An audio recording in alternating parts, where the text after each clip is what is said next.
Page number 120 example number 5। तो इसमें क्या है, solve 7x plus 3 less than 5x plus 9 and show the graph of the solution on number line। ठीक है, तो जो भी इसका सॉल्यूशन आएगा उसको नंबर लाइन पर रिप्रेजेंट करना है। तो क्या करना है, 7x plus 3 is less than 5x plus 9। solve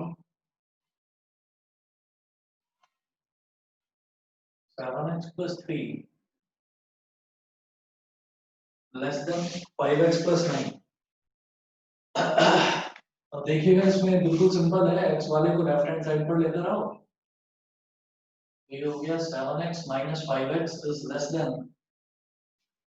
9 minus 3। 7x minus 5x कितना हो गया, 2x is less than 6 और 2 3 जा 6, मतलब क्या हो गया, x is less than 3।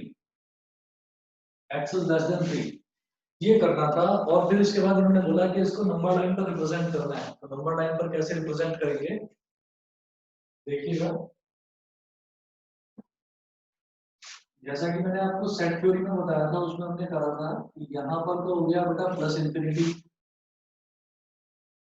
यहाँ हो गया माइनस इंफिनिटी, 0 -1 -2, ऐसे इधर 1 2 और 3। तो 3 के इक्वल नहीं होना चाहिए, 3 से छोटा होना चाहिए। तो आप क्या करेंगे, यहाँ पर 3 पर एक बबल बना देंगे ऐसे, और जो नीचे वाला, जो इसके पीछे वाला पोर्शन है उसको आप डार्क कर देंगे।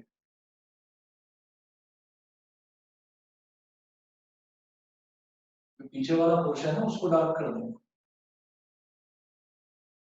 और पूरा यहाँ तक डार्क कर दीजिए माइनस इंफिनिटी तक। इसका मतलब क्या है कि x इज लेस देन 3, 3 के इक्वल नहीं होगा, x इज लेस देन 3। ठीक है, यहाँ पर ये एरो लगा हुआ है। बताइए जी, समझ में आ गया? ये चीज तो हम कर चुके हैं ना पहले। इसको नंबर लाइन पर कैसे रिप्रेजेंट करा जाता है, बताइए, समझ में आ गया? Yes sir. ठीक है, चलिए अगला देखते हैं। एग्जांपल नंबर 5 था ये। अब देखते हैं एग्जांपल नंबर 6। एग्जांपल नंबर 6 में भी क्या है कि show the graph of the solution on the number line. Number line पर ग्राफ को शो करना है। देखो,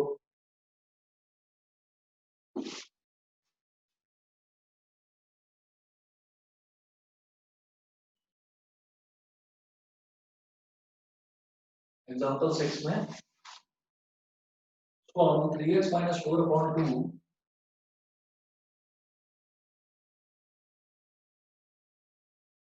solve 3x - 4/2 is greater than or equal to x plus 1/4, x plus 1/4 minus 1, x plus 1/4 minus 1। अब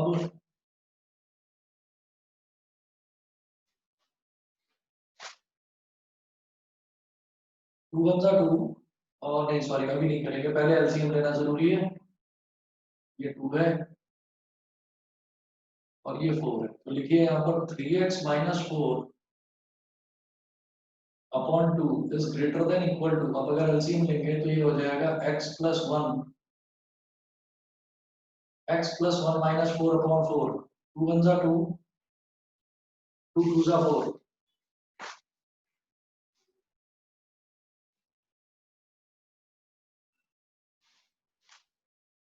ये हो गया 3x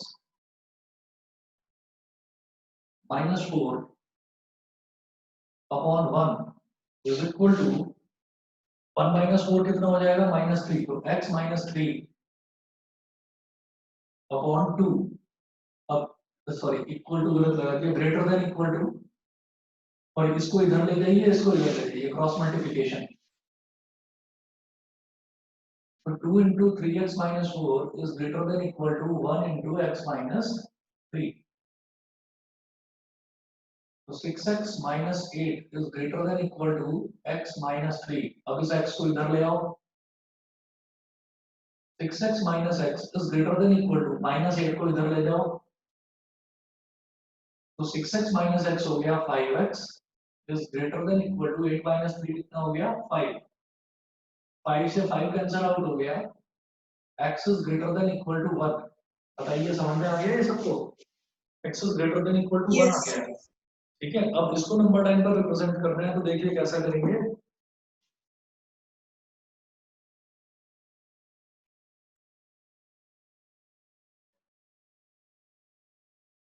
नंबर टाइम पर रिप्रेजेंट करेंगे ऐसे।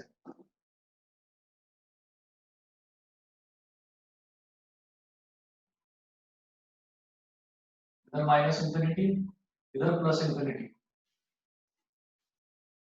माइनस इंफिनिटी प्लस इंफिनिटी, और यहाँ है 0, -1, -2, 1, 2 एंड लाइक दिस। तो ये क्या है कि x 1 से बड़ा है और 1 के इक्वल भी है। जब 1 के इक्वल भी है तो 1 पर आप एक डार्क डॉट लगाएंगे और फिर आगे की तरफ आप एरो लगा देंगे ऐसे। आगे का पूरा पोर्शन डार्क कर देंगे।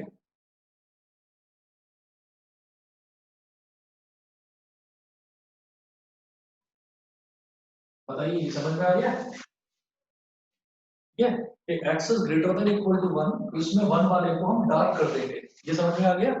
अगर x ग्रेटर देन 1 होता ना, तो हम 1 पर क्या लगाते, 1 पर एक हम बबल बना देते, हॉलो बबल बना देते।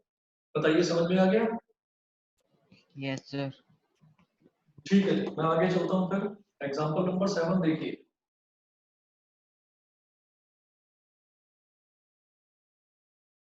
एग्जांपल 7 में क्या है, the marks obtained by a student of class 11th in first and second terminal examination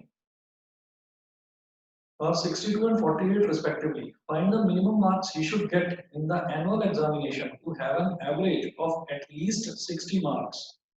ठीक है, उसको तीन, यानी कि इन्होंने बोला कि the marks obtained by a student of class 11th in first and second terminal examination. First term exam में उसके मार्क्स आते हैं 62, एक स्टूडेंट के 62 मार्क्स आते हैं फर्स्ट टर्मिनल एग्जाम में। सेकंड टर्म में उसके मार्क्स आते हैं 48। तो वो बोल रहे हैं कि थर्ड टर्मिनल एग्जामिनेशन में, थर्ड टर्म में उसके मिनिमम कितने मार्क्स आए कि एनुअल एग्जामिनेशन में to have an average of at least 60 marks, एक कम से कम उसका 60 मार्क्स का एवरेज आ जाए। इसका मतलब 3 एग्जाम हो रहे हैं, एक फर्स्ट टर्म, एक सेकंड टर्म और एक थर्ड टर्म। तो तीनों का जो एवरेज है वो कैसे निकालेंगे, फर्स्ट वाले में जो मार्क्स आए हैं प्लस सेकंड वाले में जो आए हैं प्लस थर्ड वाले में आए हैं अपॉन 3। तो तीनों मार्क्स को ऐड करके डिवाइड बाई 3 करेंगे। अगर 4 टर्म्स एग्जाम्स होते तो हम क्या करते कि चारों मार्क्स को ऐड करके डिवाइड बाई 4 कर देते। तो ये कम से कम 60 आना चाहिए, यानी कि ग्रेटर देन इक्वल टू 60 होना चाहिए। देखिए हम ये कहेंगे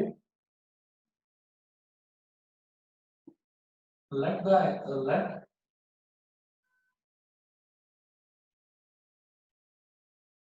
the marks scored in annual exams be X.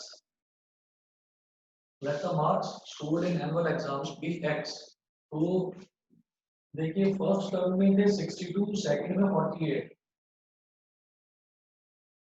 62 plus 48 plus x upon 3।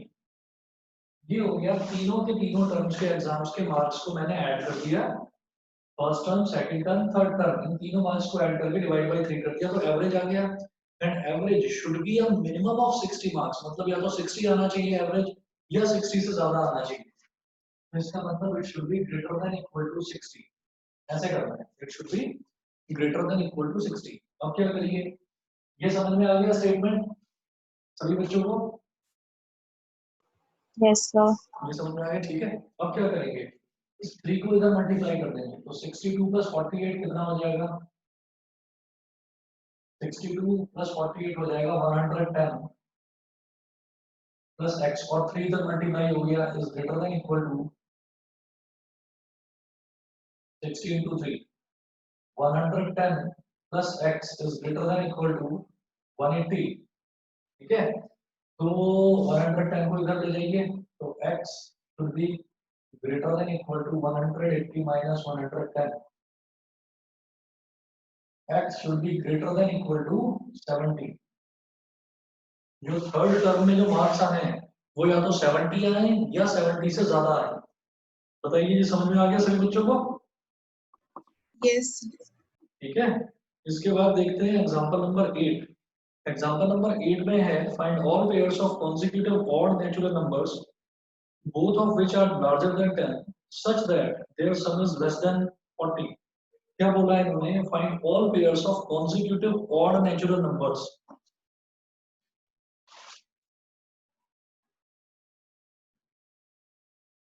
Let a pair of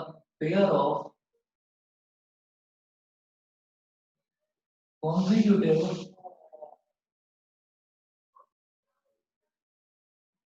odd natural numbers be x and x plus 2। ठीक है, हमने कहा कि कॉन्जिक्यूटिव ऑड नेचुरल नंबर्स, मैंने बोला कि एक कोई नेचुरल नंबर को मैंने मान लिया, एक ऑड नेचुरल नंबर को मैंने मान लिया x, तो अगला क्या हो जाएगा? ऑटोमेटिकली x प्लस 2 होगा। सोचिए कि पहला वाला अगर पहला वाला मान लीजिए अगर 7 है तो 7 प्लस 2 करेंगे तो अगला वाला ऑटोमेटिकली 9 आ जाएगा। तो मतलब कॉन्जिक्यूटिव ऑड नेचुरल नंबर्स का मतलब क्या है कि एक के बाद एक आने वाले नेचुरल नंबर्स, इनकी बात कर रहे हैं। समझ गए? ठीक है, अब Yes. हाँ जी, अब मैं आगे बढ़ता हूँ। इन्होंने क्या बोला? Find all pairs of consecutive odd natural numbers both of which are larger than 10। both of which are larger than 10 इसका मतलब दे रखा है इन्होंने कि ये x जो है ये भी 10 से बड़ा है और ये जो x प्लस 2 है ये भी 10 से बड़ा है, दोनों ही 10 से बड़े हैं। पहली चीज तो ये होगी। ठीक है, उसके बाद इन्होंने बोला such that their sum is less than 40। Such that their sum is less than 40। अच्छा ठीक है, x का और x प्लस 2 का, इन दोनों का सम 40 से कम होना चाहिए। Also given that x plus 2 इन दोनों का जो सम है वो लेस देन 40 है। दोनों का सम लेस देन 40 है। x plus 2 is less than x plus 2 is less than 40। ठीक है, दोनों को ऐड कर दीजिए तो ये कितना हो गया? 2x plus 2 is less than 40। यहाँ पर 2 ले लीजिए कॉमन, ये हो गया x plus 1 is less than 40। ये हो गया 2 20s तो x plus 1 is less than 20, यानी कि x is less than 20 minus 1 कितना हो गया? 19। फिर x 19 से छोटा होना चाहिए। ठीक है, तो therefore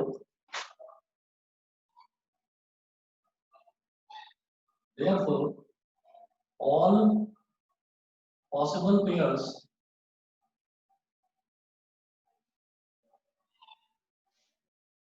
of two consecutive odd natural numbers will be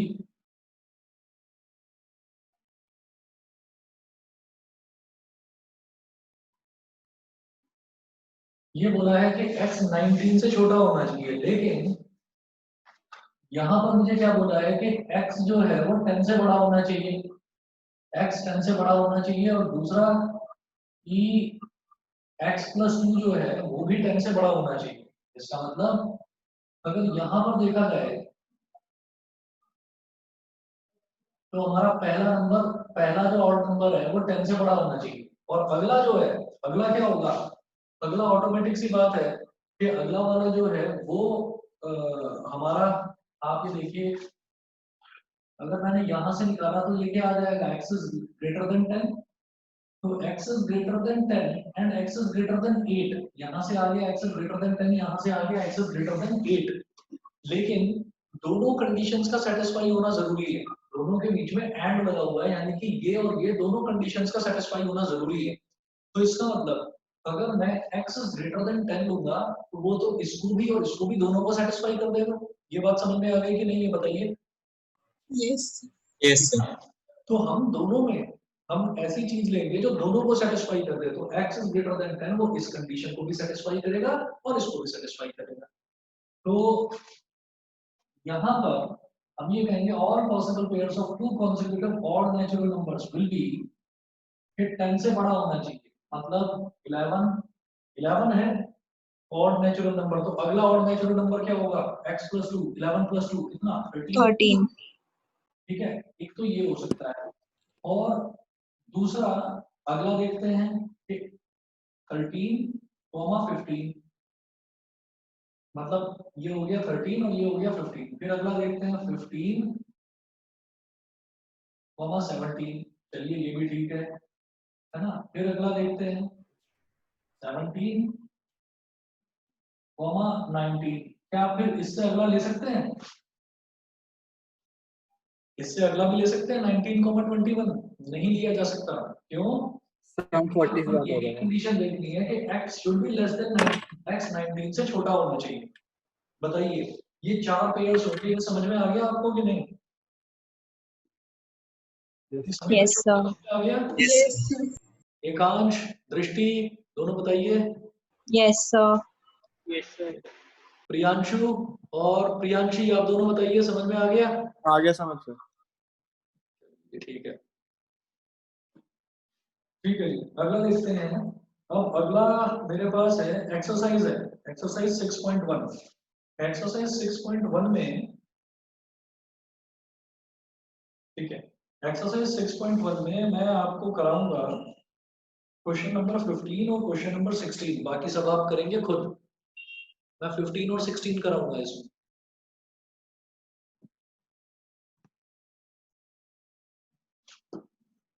तो जो जो क्वेश्चंस हैं जो मुझे लग रहे हैं कि हाँ थोड़े से ऐसे क्वेश्चंस हैं कि आपको करने में दिक्कत आएगी, वो मैं कराऊंगा। उसके अलावा आप करेंगे।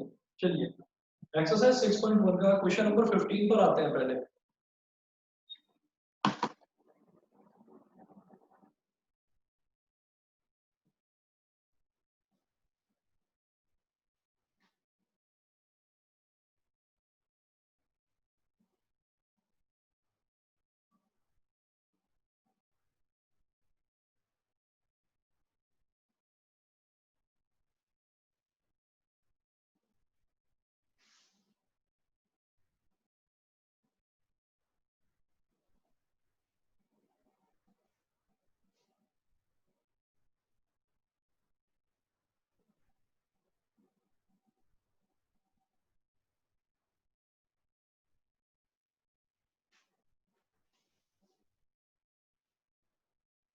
Exercise 6.1 question number 15।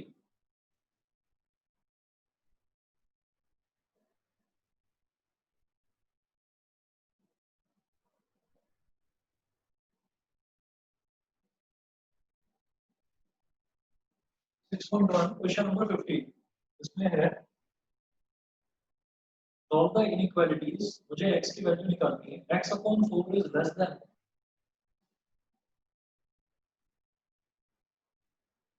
x upon 4 is less then 5x minus 2 upon 3।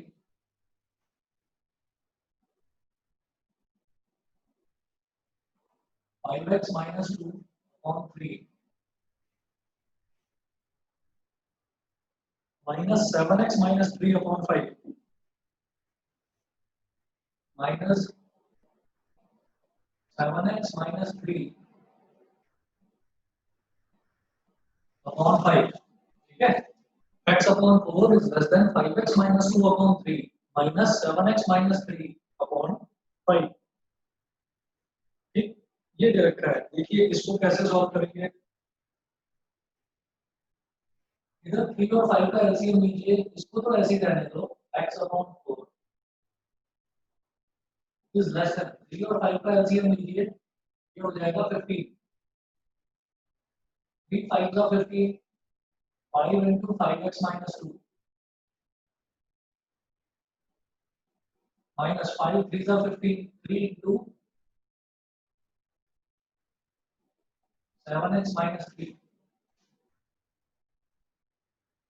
X upon 4 is less than 5 5s are 25x minus 10 minus 3 7s are 21x और minus 3 into minus 3 plus का 9 upon 15 ये हो गया। इसके बाद x upon 4 is less than 25 minus 21 कितना हो गया 4x minus 10 plus 9 कितना हो गया minus 1 upon 15 क्रॉस मल्टीप्लिकेशन इसको इधर ले आओ इसको इधर ले जाओ 15x is less than 4 into 4x minus 1 15x is less than 4 4 16x minus 4 इसको इधर ले आओ 15x minus 16x is less than minus 4 ये हो गया minus x is less than minus 4 अब लिखेंगे changing the sign throughout आपको अगर इसके साइन चेंज करने हो मतलब मुझे तो x की वैल्यू चाहिए माइनस x नहीं चाहिए तो मैं थ्रू आउट साइन चेंज करूंगा याद रखना माइनस से माइनस काट मत देना गलत हो जाएगा ये हमारे पास हो गया x is greater than 4 बताइए सबको समझ में आ गया कि नहीं Yes. ठीक है x is greater than 4 हो गया। अब अगला क्वेश्चन देखता हूँ क्वेश्चन नंबर 16। अच्छा आप लोगों के पास बुक होगी आप अभी के अभी आंसर भी चेक कर लीजिए पीछे आंसर ठीक है या नहीं। अर्श क्लियर है अर्श अनुराग Yes, sir. ठीक है सही है सर। ठीक है ठीक है अच्छा क्वेश्चन नंबर 16 देखते हैं 16 में क्या है 2x minus 1 upon 3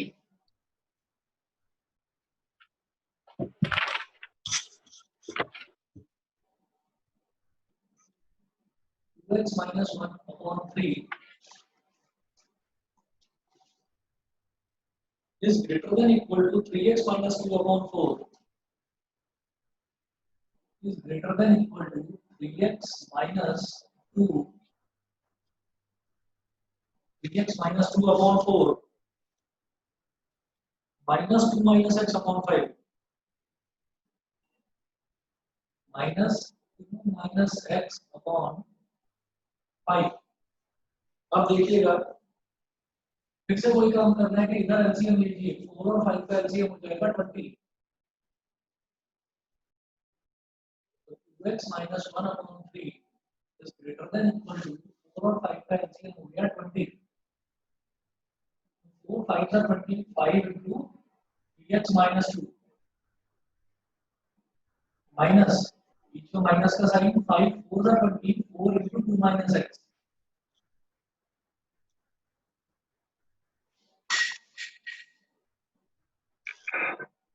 2x minus 1 upon 3 is greater than equal to 5 3s are 15x or 5 2s are 10 minus 10 minus 4 2s are 8 और minus 4 into minus x ये हो गया प्लस का 4x upon 20 अब क्रॉस मल्टीप्लिकेशन कर दीजिए 20 into 2x minus 1 20 into 2x minus 1 is greater than equal to 3 को इधर ले जाइए 15x plus 4x ये हो गया 19x minus 10 minus 8 ये हो गया minus का 18 20 into 2x हो जाएगा 40x और 20 into minus 1 हो जाएगा minus 20 is greater than equal to 3 into 19x ये हो जाएगा 57x minus 3 into 18 ये हो जाएगा 54 ठीक है इसके बाद 57x को इधर ले आओ 40x minus 57x is greater than equal to minus 54 plus 20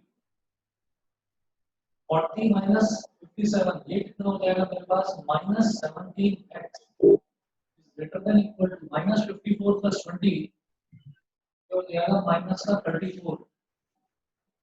फिर लिखिएगा इंजन का साइन थ्रूआउट आप साइन बदल दीजिए, ये हो जाएगा हमारे पास 17x माइनस का था ये प्लस हो गया, ये ग्रेटर देन इक्वल टू था ये हो गया लेस देन इक्वल टू, ये माइनस 34 था ये हो गया प्लस 34, 17 1 जा 17 2 जा, ये हो गया x less than equal to 2। बता दीजिए समझ गए सभी बच्चे? Yes. Yes, sir. ठीक है। अब इसी तरीके से मैं क्वेश्चन नंबर 17 18 19 20 चारों छोड़ रहा हूँ और इसके बाद जो इसमें वर्ड प्रॉब्लम्स दे रखी हैं तो वर्ड प्रॉब्लम्स ले रहा हूँ मैं और ये मैं आपको करवा रहा हूँ 21 22 23 24 हो जाए 25 करवा रहा हूँ 25th, पहले 25th करेंगे फिर 26th करेंगे। क्वेश्चन नंबर 25,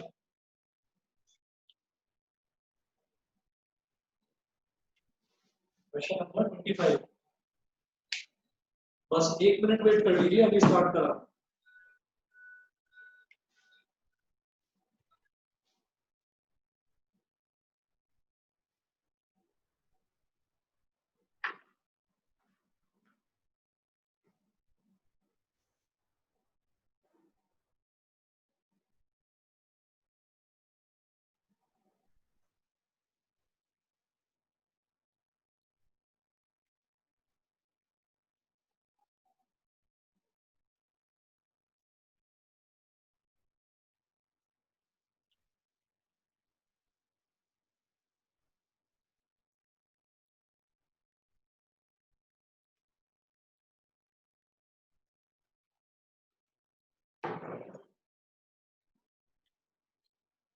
चलिए नेक्स्ट देखते हैं क्वेश्चन नंबर 25।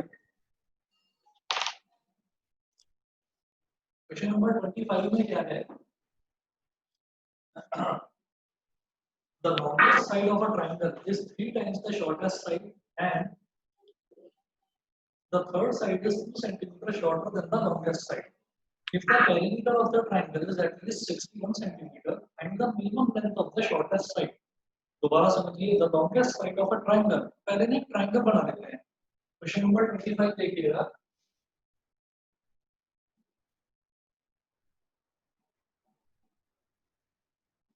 ए बी और सी।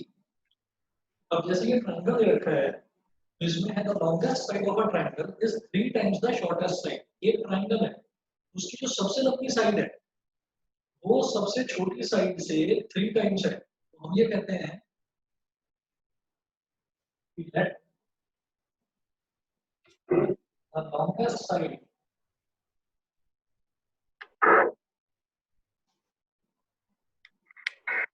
Of the triangle late the length of the longest side बोल दीजिए।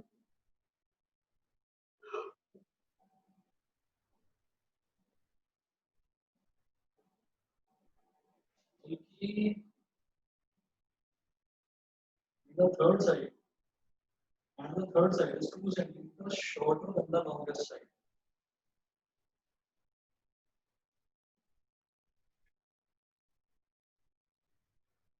चलो ठीक है, हमें बताना है minimum length of the shortest side. देखिए एक काम करना है, इसमें मुझे बताना क्या है, इसमें मुझे जो लास्ट में मैंने पूछा है वो है find the minimum length of the shortest side. इस शॉर्टेस्ट साइड की मिनिमम लेंथ कितनी होनी चाहिए? हम क्या करेंगे, हम शॉर्टेस्ट साइड की लेंथ को x मान लेते हैं, ठीक है। तो ये हटा दीजिए, ये मत लिखो ऐसे,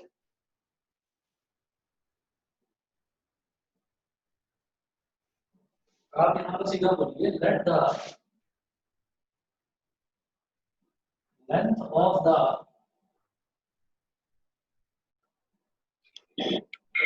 let the length of the shortest side be x मैंने कहा जो सबसे छोटी साइड है उसकी लेंथ को हमने x मान लिया, that the length of the shortest side x। अब जो कंडीशंस जो क्राइटेरिया दे रखे हैं उनके हिसाब से चलते हैं जरा आगे। The longest side of a triangle is 3 times the shortest side, ठीक है। तो गिवन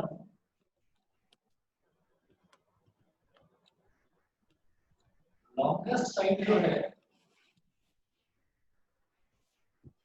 लॉन्गेस्ट साइड कितनी है, लॉन्गेस्ट साइड दे रखी है 3 टाइम्स द शॉर्टेस्ट साइड। तो लॉन्गेस्ट साइड की लेंथ कितनी है, 3 times the shortest side. The longest side of a triangle is 3 times the shortest side, and the third side is 2 centimeter shorter than the longest side. ये तो longest side हो गई, shortest side को x मान लिया, और third side जो तीसरी side बचती है, third side is shorter than the longest side. ये तो x सेंटीमीटर हो गया, ये 3x सेंटीमीटर हो गया, और जो तीसरी साइड है it is 2 centimetre less than the shortest side, 3x minus 2 centimetre. ये तीनों चीज समझ में आ गई कि नहीं, ये बताओ। इसमें इनइक्वेशन का कोई रोल नहीं है, इन तीनों चीजों में जो मैंने लिखा है, Yes. ठीक है, ये समझ में अगर आ गया है, ठीक है। तो इसके बाद इन्होंने बोला कि if the perimeter of the triangle is at least 61 centimetre, perimeter जो है वो कम से कम 61 होना चाहिए, ज्यादा कितना भी हो सकता है, ठीक है। तो हम ये कहेंगे as per question,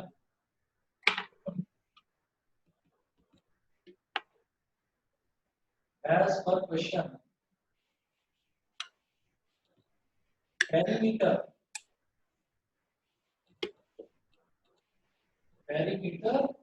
should be minimum 61 centimetre, कम से कम 61 सेंटीमीटर हो, ज्यादा से ज्यादा तो कितना भी हो सकता है। Perimeter should be greater than equal to 61 centimetre. Perimeter क्या होता है, तीनों साइड का सम, यानी कि x plus 3x plus 3x minus 2 is greater than equal to 61। 3x plus 3x 6x और x जो हो गया 7x is greater than equal to 61 plus 2। 7x मैं आगे लिख देता हूँ इसको, इधर कर रहा हूँ।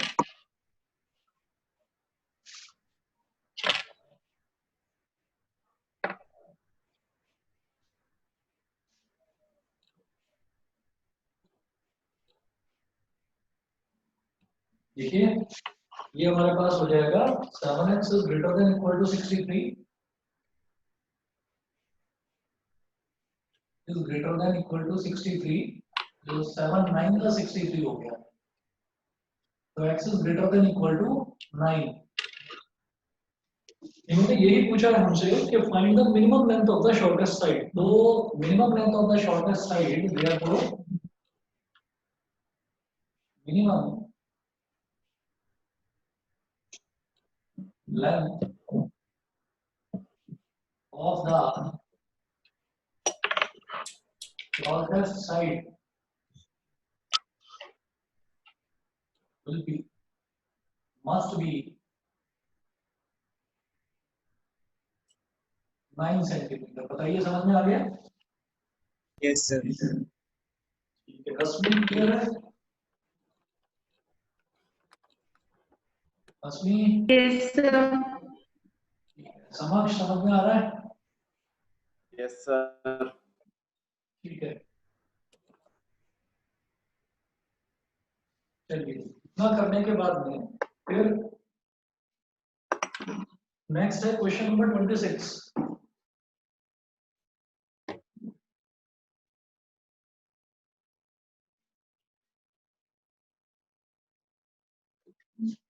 क्वेश्चन नंबर 26 में है a man wants to cut 3 lengths from a single piece of board of length 91 centimeter.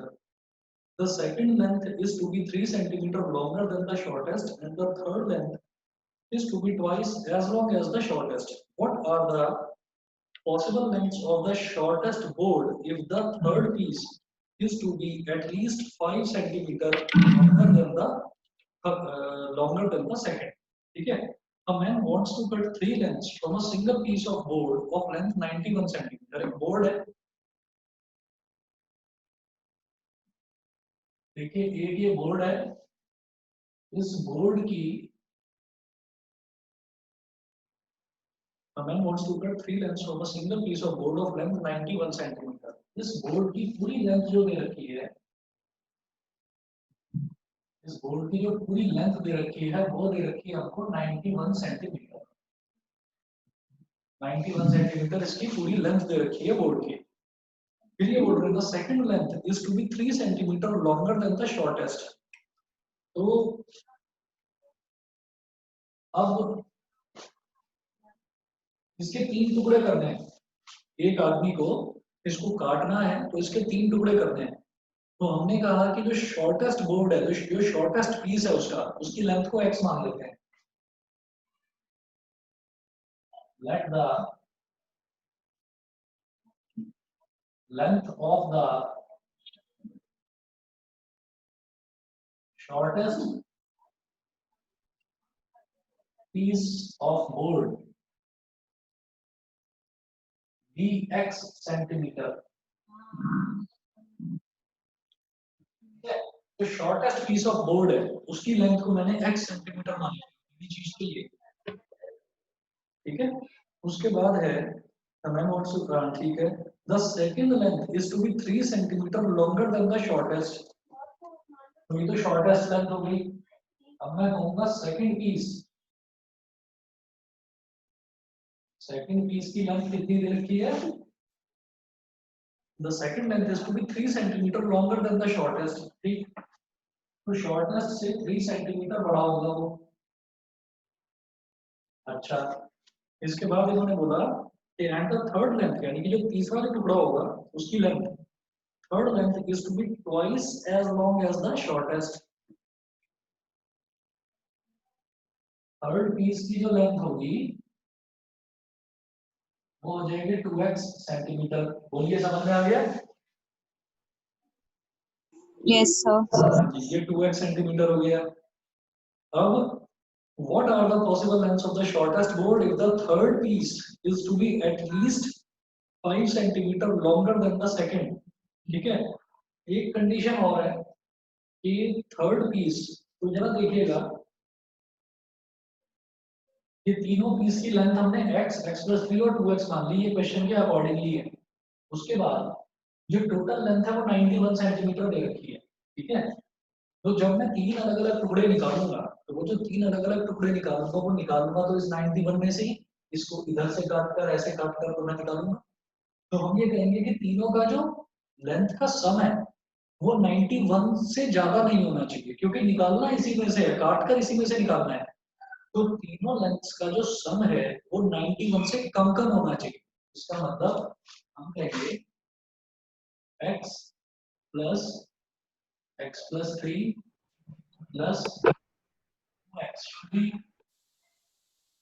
less than equal to 91, या तो 91 के एग्जैक्टली इक्वल हो या उससे छोटा हो, उससे ज्यादा नहीं हो सकता। तो ये कितना हो जाएगा? अच्छा, एक तो ये कंडीशन है, एंड एक और कंडीशन भी दे रखी है इसमें,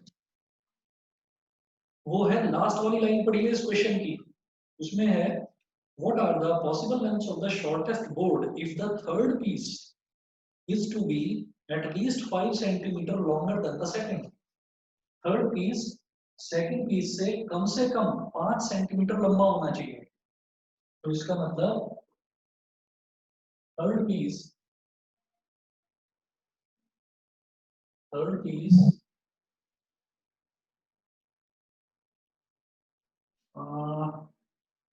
या तो 5 सेंटीमीटर लंबा हो या उससे भी ज्यादा हो।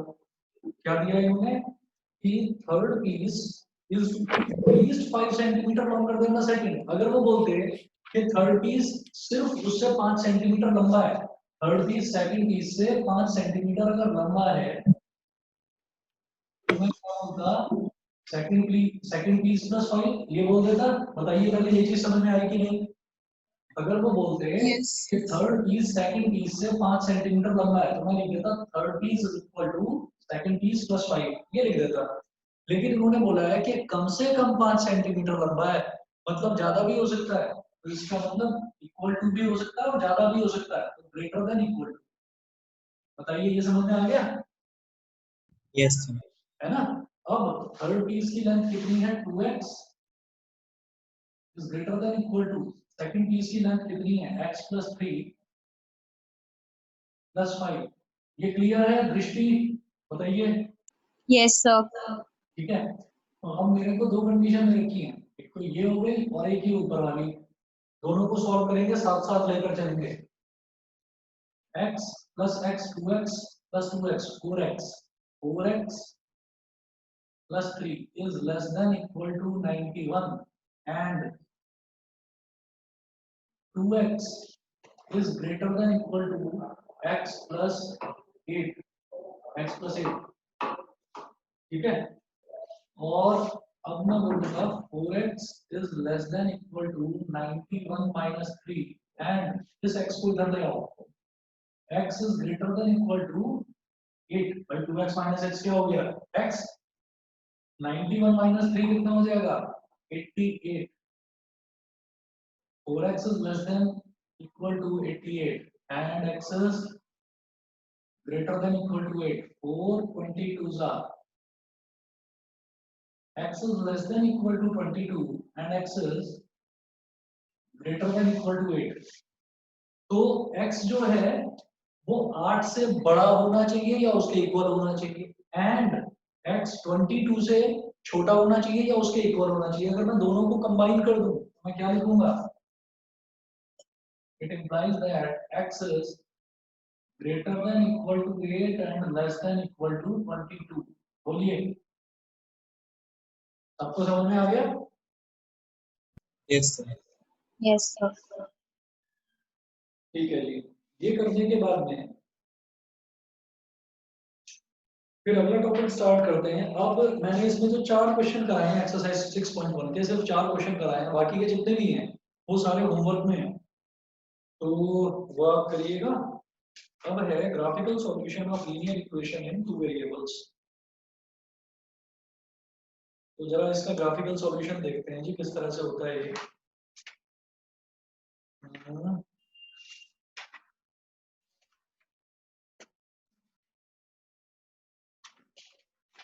हम्म, अब आप आ जाइए पेज नंबर 126 पर, पेज नंबर 126।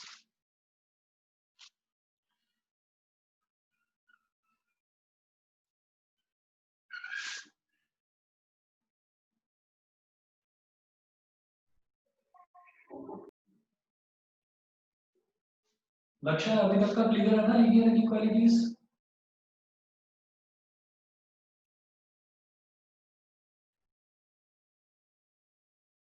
लक्ष्य मेरी आवाज आ रही है, Yes, sir. अभी तक का क्लियर है ना। Yes, sir. ठीक है, अब देखिएगा, अब जो मैं क्वेश्चन करा रहा हूँ वो एक बार को थोड़ा सा ध्यान से समझना, फिर उसके बाद आपको समझ में आ जाएगा, मुश्किल नहीं है ये भी। Graphical solution of linear equations.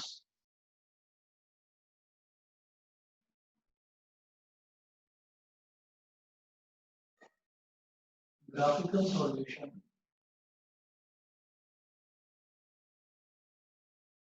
Of linear equations.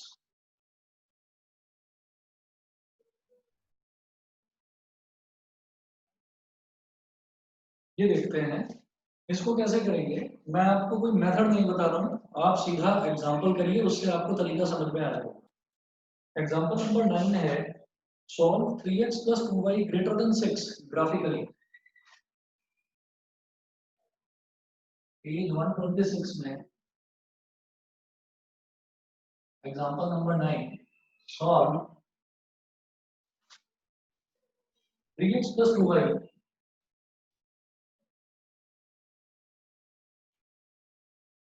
greater than 6 graphically.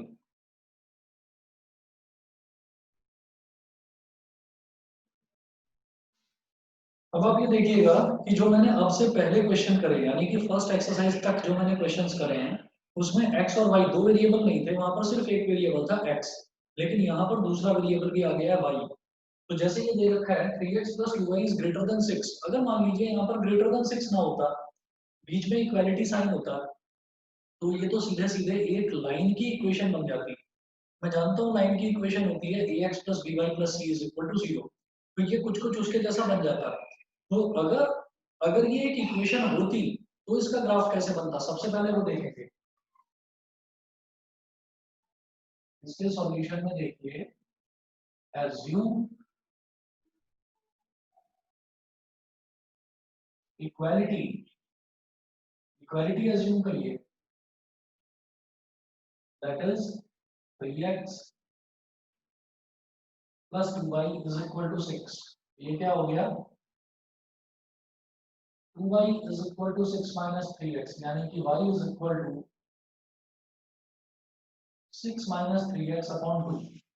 अब वही काम करिए जो आप छोटी क्लासेस में करते थे कि x की 2-3 अलग-अलग वैल्यूज ले लीजिए और y की अलग-अलग वैल्यूज निकाल लीजिए। देखो कैसे होगा।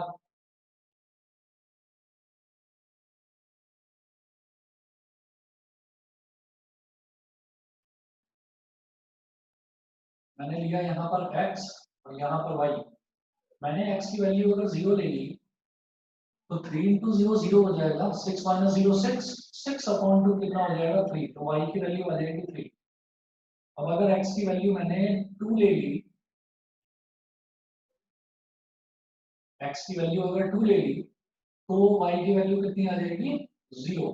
मैं एक काम करता हूँ, यहाँ पर हम बस ये दो वैल्यू सफिशिएंट है, चाहो तो चलो एक वैल्यू और देखो आप चलिए, आपने कहा कि x की वैल्यू मैंने 1 ले ली, जब x की वैल्यू 1 है तो 6 - 3 कितना हो गया 3, 3/2 हो गया 1.5। x की वैल्यू 2 ले ली तो y की वैल्यू आ गई 0। बताइए जी, ये चीज तो क्लियर है ना। ऐसे ही किया करते थे पहले, आपने किए भी होंगे ऐसे क्वेश्चन 9th में 10th में, बोलो। Yes. Yes, sir. ठीक है, अब मुझे आगे बढ़ना है इसमें। तो x और y की अलग अलग वैल्यूज आ गई, तो मैं इसका मैं ग्राफ बना दूंगा, देखिए कैसे।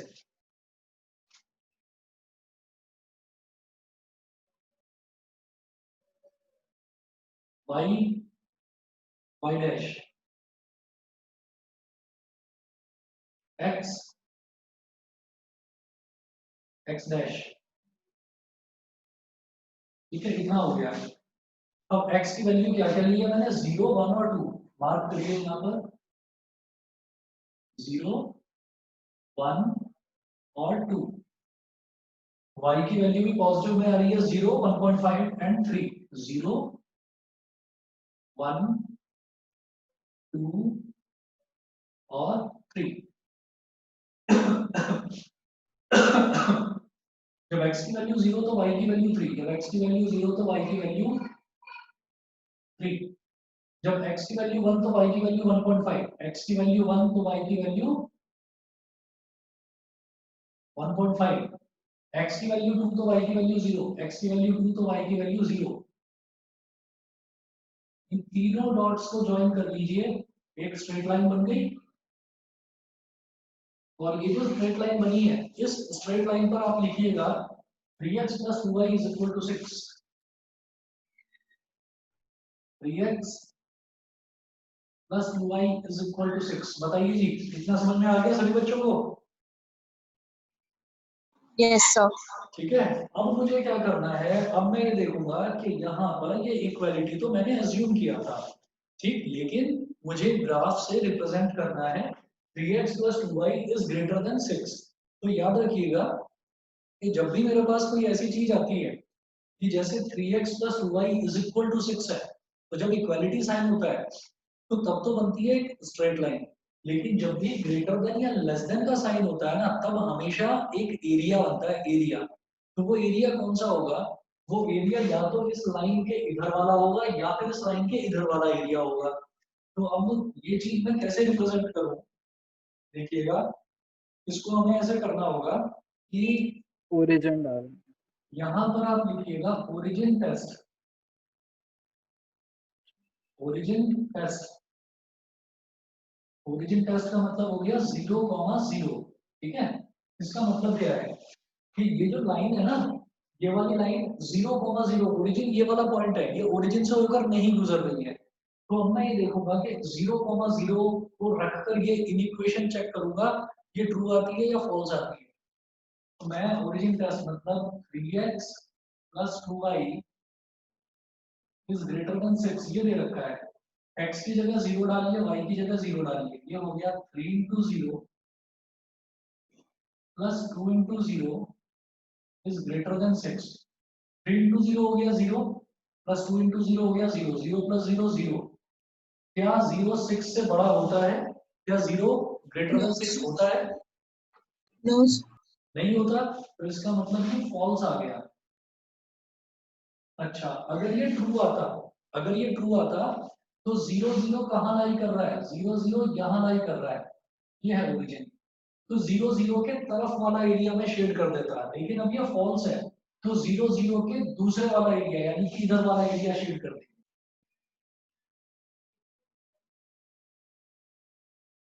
बताइए समझ में आया कि नहीं? दोबारा बताऊं? तो एग्जाम में से कैसे शेड करेंगे, मतलब ऐसी लाइन बना के? बस लाइन बनानी है आपको, और अगर आपके पास पेंसिल हो तो पेंसिल से ऐसे ऐसे ऐसे ऐसे करके शेड कर देना। पेंसिल सर से लेस देन, दोबारा बताओ, समझ में आ गया सभी को कि नहीं? सर अगर लेस देन होता तो बस फिर ट्रायंगल में शेड करते हैं, फिर ट्रायंगल से बाहर भी जाता लेफ्ट हाँ साइड। हाँ, पूरा पूरा पूरा यहाँ तक पूरा। वो अगर कोई कंडीशन दे रखी होती तब मैं करता इतना ट्रायंगल, लेकिन मुझे पूरा ही करना होगा, पूरा। अच्छा सर। ठीक है, तो मुझे ये देखना होता है कि सबसे पहले मैं ये देखूंगा कि ये लाइन जो है ये ओरिजिन से पास तो नहीं हो रही, चलिए जी नहीं हो रही है। अच्छा, अगर ओरिजिन से पास हो रही होती तब मुझे क्या करना होता वो भी मैं आपको बताऊंगा। फिलहाल मैंने ये देखा कि ओरिजिन से पास नहीं हो रही है। जब ये ओरिजिन से पास नहीं हो रही है तो इस केस में मैं क्या करूंगा, मैं ये देखूंगा कि मेरी इक्वेशन 0 0 रखने पर, x की वैल्यू 0, y की वैल्यू 0 रखने पर वो ट्रू आ रही है इक्वेशन या फॉल्स आ रही है। अगर ट्रू आ रही है तो ओरिजिन की तरफ वाला एरिया शेड कर देंगे, और अगर फॉल्स आ रही है तो ओरिजिन के अलावा वाला, ओरिजिन को छोड़कर जो एरिया बचता है वो वाला शेड कर देंगे। बताइए समझ में आ गया? ऐश हो गया? Yes, sir. Greater than equal to में भी यही करेंगे? है बेटा? ग्रेटर देन इक्वल टू में भी यही करेंगे? ग्रेटर देन इक्वल टू में भी यही करना है आपको, उसमें और इसमें कोई अंतर नहीं होता। तो उसमें डॉटेड लाइन नहीं बनाएंगे कुछ उसकी नहीं, जगह? कुछ नहीं, कुछ नहीं ना, जैसा ये है वैसा ही उसमें करना है। ठीक है? नहीं सर, जो हम वो लाइन बना रहे हैं, ग्राफ वाली लाइन बना रहे हैं जो पहले, वो तो डॉटेड अच्छा अच्छा बनेगी अच्छा, ना? सुनो सुनो, हाँ हाँ, एक मिनट एक मिनट। देखिए, यहाँ पर क्या है, 3x + 2y is greater then 6 है ना। इक्वालिटी नहीं है, इक्वालिटी नहीं है, तो यहाँ पर आप डॉटेड लाइन बनाएंगे ये वाली।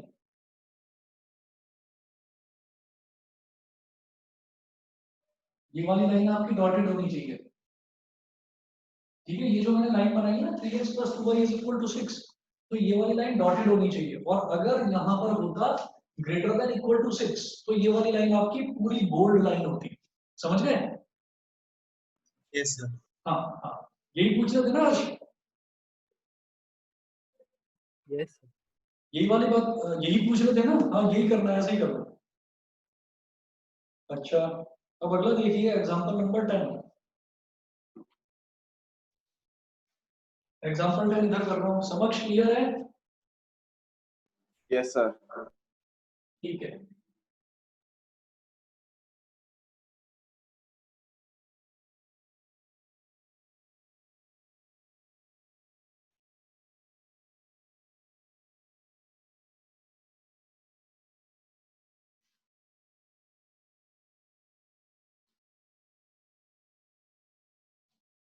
चलो जी, एग्जांपल नंबर 10 में है, solve 3x - 6 is greater than equal to 0।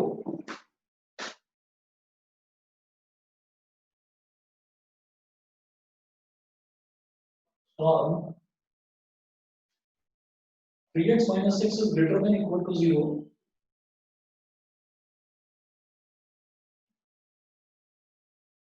Graphically,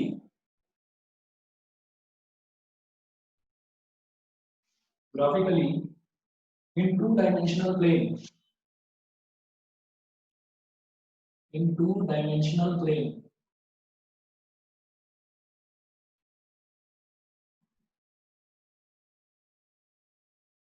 to dimensional plane. ये देखिएगा 3x minus x is greater than equal to 0। तो देखो ये तो मेरे लिए बेहद आसान हो गया, क्योंकि यहाँ पर मुझे जो y है, y वाला टर्म ही नहीं है, यहाँ पर सिर्फ x है, तो ये वन डायमेंशनल हो गया। तो आप ये देखिएगा कि जब 3x minus x is greater than equal to 0 है, इसका सॉल्यूशन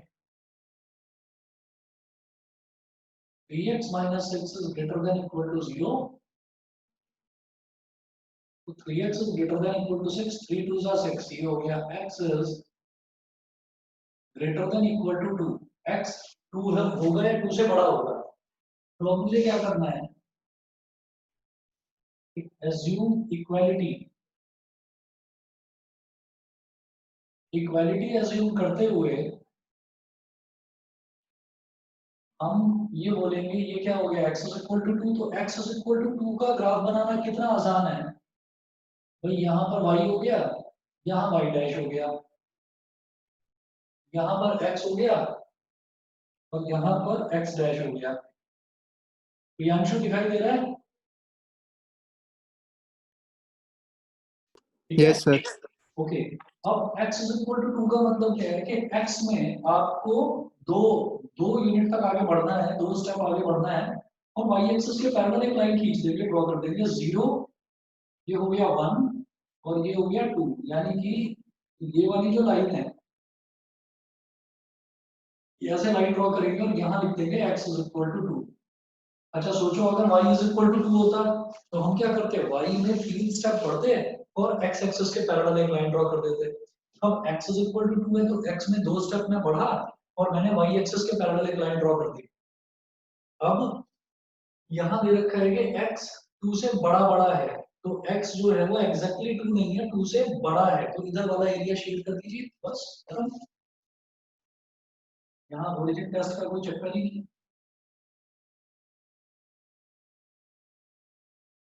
ठीक है, और ये वाली लाइन को बोल्ड क्यों बनाया, क्योंकि यहाँ पर ग्रेटर देन इक्वल टू का भी साइन है।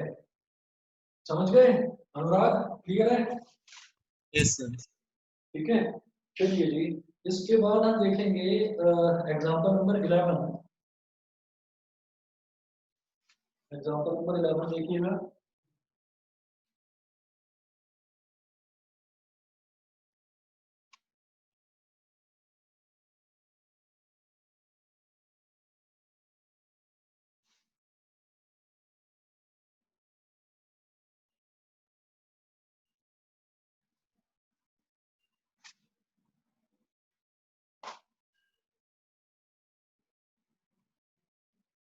एग्जांपल 11 में solve y is less than 2 graphically। Solve y is less than 2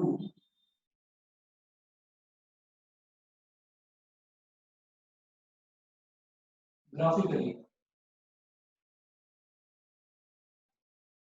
इसमें सबसे पहले आप बोलेंगे assume equality। इक्वालिटी अज्यूम कर लेंगे तो ये हो जाएगा y is equal to 2, ये हो गया y, ये हो गया y डैश, ये हो गया x, ये हो गया x dash. y is equal to 2 का मतलब क्या है, y में 2 स्टेप बढ़िए और x एक्सिस के पैरेलल एक लाइन खींचिए, लेकिन वो लाइन जो है वो डॉटेड लाइन होनी चाहिए, क्योंकि यहाँ इक्वालिटी साइन नहीं है। तो ये हो गया 0, ये हो गया 1, ये हो गया 2।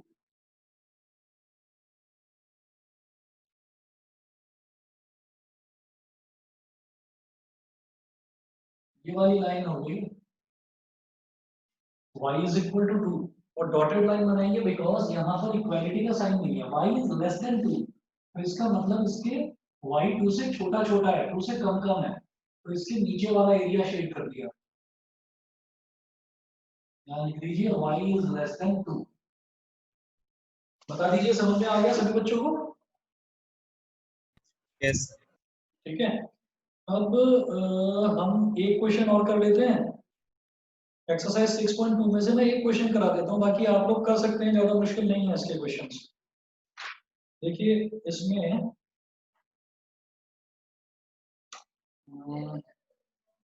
मैं एग्जांपल नंबर 8 करा रहा हूँ आपको, उस क्वेश्चन नंबर 8 एक्सरसाइज 6.2 का question number 8।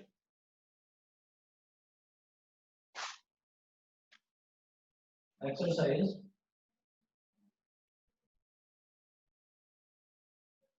6.2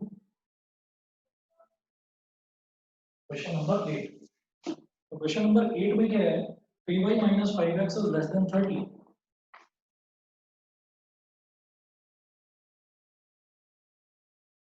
3y minus 5x, 3y minus 5x is less than 30, ये है। अब इसमें देखिएगा ये हो जाएगा assume इक्वालिटी, ये हो गया 3y minus 5x is equal to 30, 3y is equal to 5x plus 30, y is equal to 5x plus 30 upon 3, y is equal to 5x plus 30 upon 3।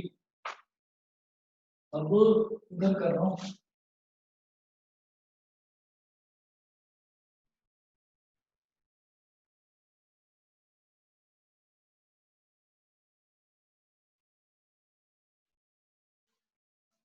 अब देखिएगा ये 5x plus 30 upon 3 हो गया। मैं कोई 2 या 3 वैल्यू ले लूंगा, फिर से वही टेबल बना लेंगे।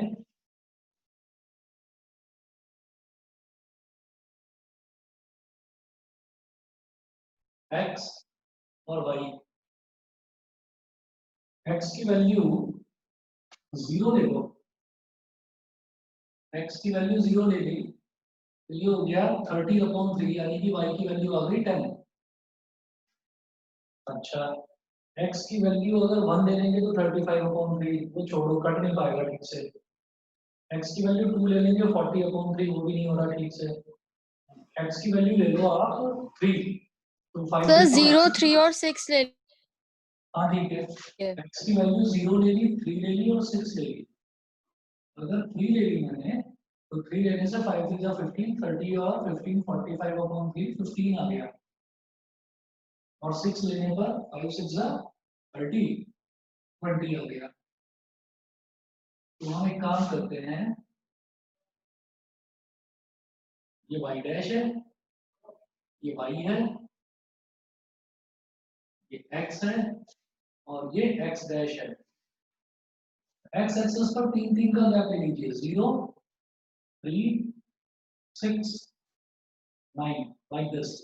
y एक्सिस पर 5 5 का गैप ले लीजिए, 0 5 10 15 20, ठीक है। अच्छा, 0 पर वैल्यू है 10, 0 पर वैल्यू है 10, 3 पर वैल्यू है 15, 3 पर वैल्यू है 15, 6 पर वैल्यू है 20, 6 पर वैल्यू है 20। तीनों को ज्वाइन कर लो,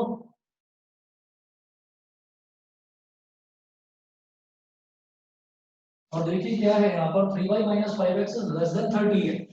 इक्वालिटी का साइन नहीं है तो डॉटेड लाइन बनेगी।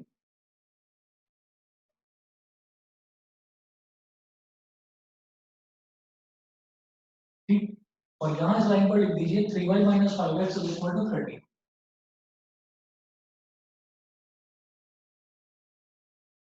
y minus 5x is equal to 30।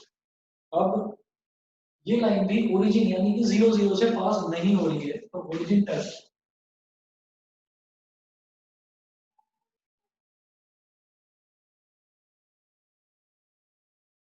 0,0 वाला टेस्ट करेंगे तो 3y minus 5x is less than 30, 3y minus 5x is less than 30, so 3 into 0 minus 5 into 0 is less than 30, 0 is less than 30 अगर आ गया ये क्या होगा, true.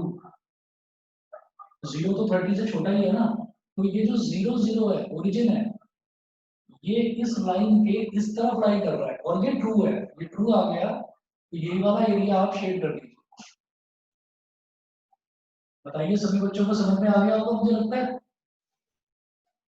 Yes, sir. ठीक है, अच्छा, अब आप ये क्वेश्चंस करिएगा, और अगर बाई चांस किसी क्वेश्चन में ऐसा होता है कि लाइन ओरिजिन से ही होकर पास हो रही है, पास ओरिजिन से पास होकर गुजर रही है, तो वो चीज आप मेरे से पूछिएगा। आपको बस ये दो एक्सरसाइज करनी है, एक्सरसाइज 6.1 और 6.2, ठीक है। आगे का मैं कराऊंगा आपको। आज फ्राइडे है, और एक चीज आपको बता देता हूँ कि या तो मंडे का या फिर वेडनेसडे का, मतलब आने वाले दिनों में मैं कोई 1 या 2 दिन में लगातार ऑफ रखूंगा, तो मैं आपको मैसेज कर दूंगा, आप अकॉर्डिंगली देख लीजिएगा, ठीक है। तो वैसे नॉर्मली आपकी जो अगली क्लास है वो मंडे को होगी, अगर मुझे काम नहीं हुआ तो फिर मैं मंडे को आपकी क्लास ले ही लूंगा, ठीक है। चलिए ठीक है, Thank you, sir. Okay thank you Thank you, sir. Okay.